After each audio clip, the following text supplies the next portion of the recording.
Hello, everybody, and welcome again to another uh, Gregorius Maths video. We're just continuing the series Learning Algebraic Geometry, and as promised in the last video, I will be looking at irreducibility and dimension. And in this video, I do define what an affine variety is, so I'd like to think we're starting to get into some of the key concepts of classical algebraic geometry. I'd like to think that at least. Um, so yeah, let's just get straight into it. We'll just do a quick recap of last time. So last time we defined the ideal of x for some x subset of the affine plane. We studied the relationship between the ideal of x and algebraic sets via the Nullstellensatz and the weak Nullstellensatz. So just for those of you who don't recall or didn't watch the last video, the first point here is the Nullstellensatz, and the second point here, this is the weak Nullstellensatz. So this is what we looked at last time. In this video, we're looking at irreducibility and dimension. So we start by looking at irreducibility.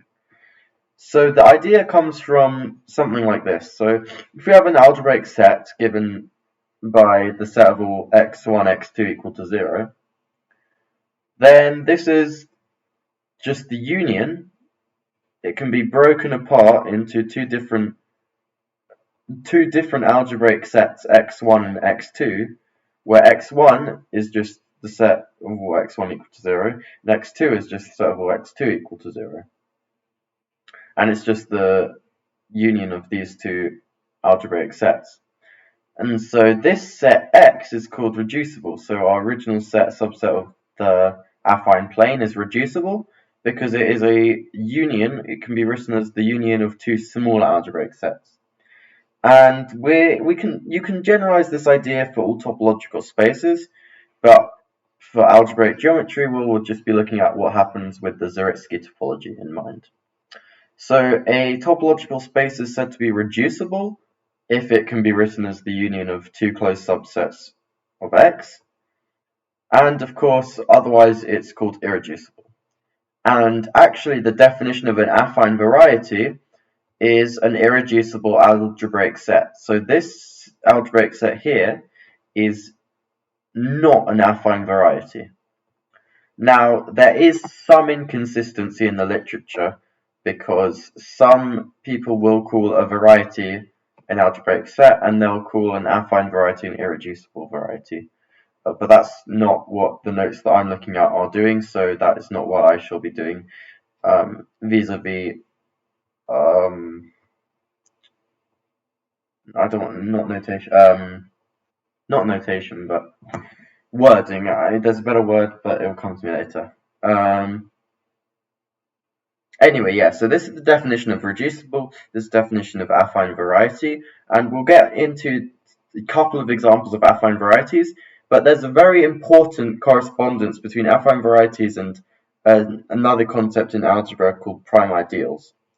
And so I'm going to assume you know what a prime ideal is, and it's expressed in the following lemma. So an algebraic set is an affine variety, that is, it's irreducible, if and only if its ideal, which we looked at in the last video, is prime. So I will be proving this because this is quite a satisfying proof. So firstly, we'll say, okay, let's say that I of x is prime, and then we'll do a little proof by contradiction. We'll assume that x is reducible.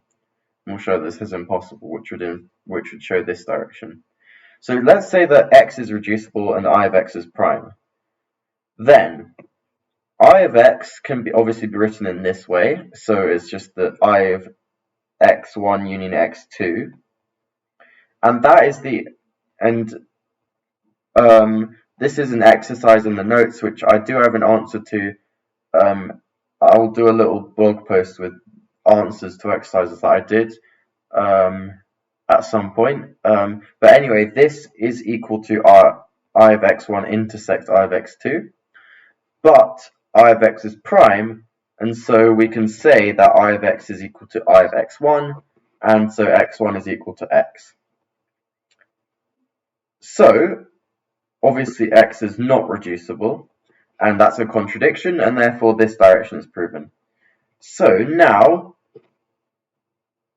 let's say that x is irreducible. Now we have to show that I of x must be prime. So let fg be an I of x, and by the definition of a prime ideal, we need to show that either f is in this ideal or g is in this ideal. So since fg is in I of x, we have that z of I of x is a subset of z of f of g, because fg is smaller than I of x, obviously.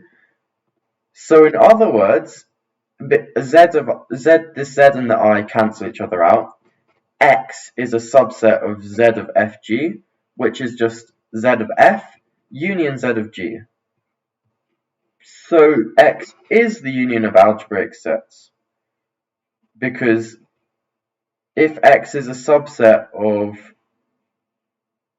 this guy, then when you intersect this guy with X, you'll just get X.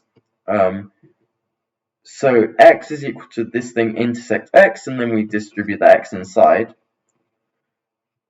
So we've got it being the union of two algebraic sets, but this is not good because X is irreducible. And so actually what we can just conclude is that one of these two are equal to X. So let's just say without loss of generality that X is equal to Z of F intersect X. And so Z of F is equal to X. And so I of X is equal to the radical of F.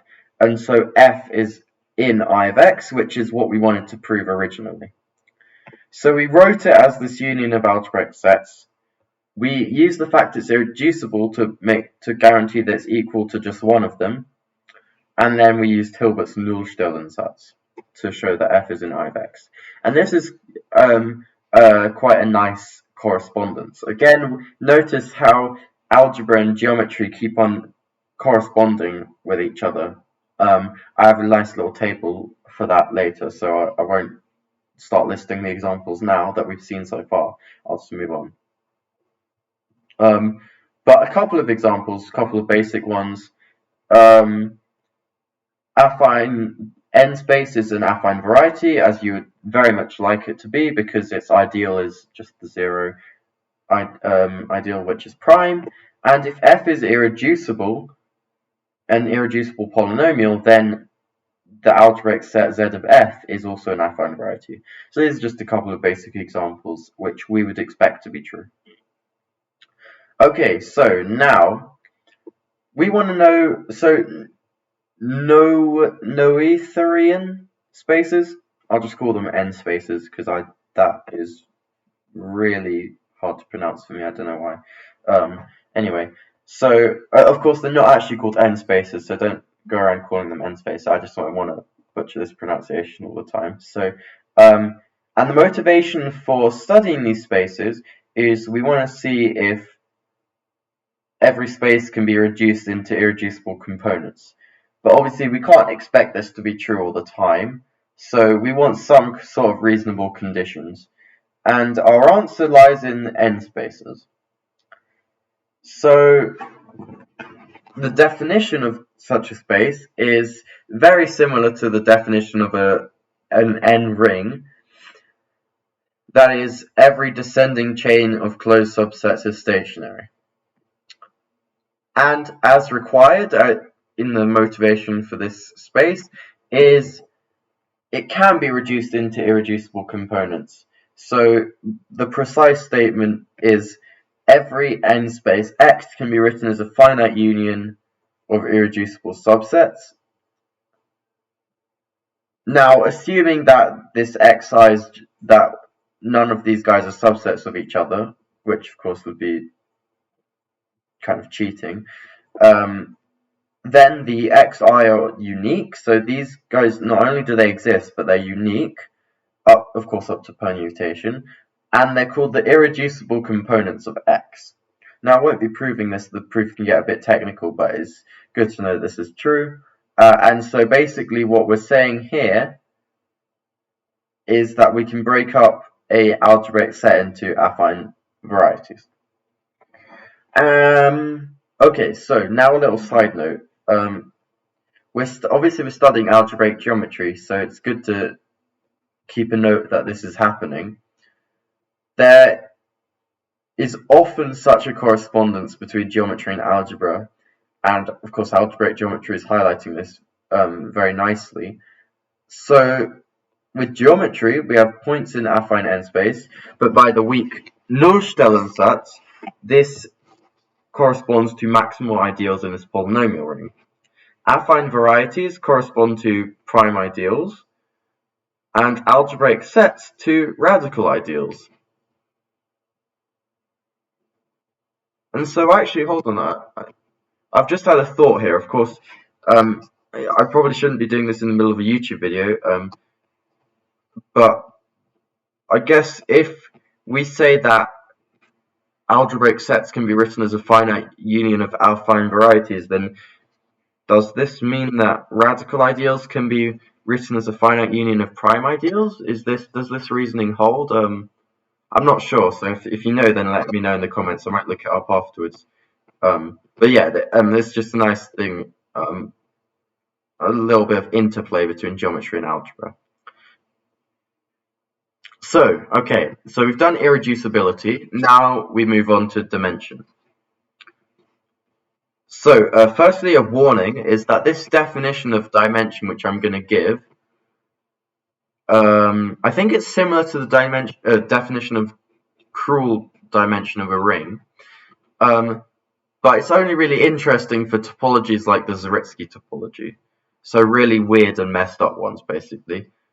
So, for example, all Hausdorff spaces, and thus manifolds, have dimension 0 under this definition, because the only irreducible closed sets are singletons. Anyway, so given an irreducible space X, the dimension of X is the biggest integer n, such that there's a chain of irreducible subsets of irreducible closed subsets of X. So of course it looks like this, and none of these guys are the empty set. A space of dimension 1 is a curve, and a space of dimension 2 is a surface. So a quick example is that the affine line has dimension 1, because the only irreducible closed sets are singletons. The dimension of affine n space is n, but this requires a lot of machinery to prove. But just to show you that this definition does kind of match up with what we think is happening here. So yeah. Okay. Anyway, now the advantage of this definition is that it's short and kind of intuitive to define. The problem is that it's really difficult in practice. For example, this affine n space thing, we can't instantly just show that its dimension is n. We're actually going to need a lot more machinery to study dimension, which I'm not aware of all of the machinery at this moment, by the way, so I haven't learned that, but it does come later. So I do know that we will take a closer look at dimension when more machinery has been developed. So that's all I really have to say about dimension right now. Just kind of know that it does, we can define it, and we will be studying it later. So I'm assuming that'll be a very geometric discussion. But yeah. So next time. So that was irreducibility and dimension. So we defined an affine variety. We looked at an interesting correspondence between geometry and algebra, for example. So all of that, we did all of that.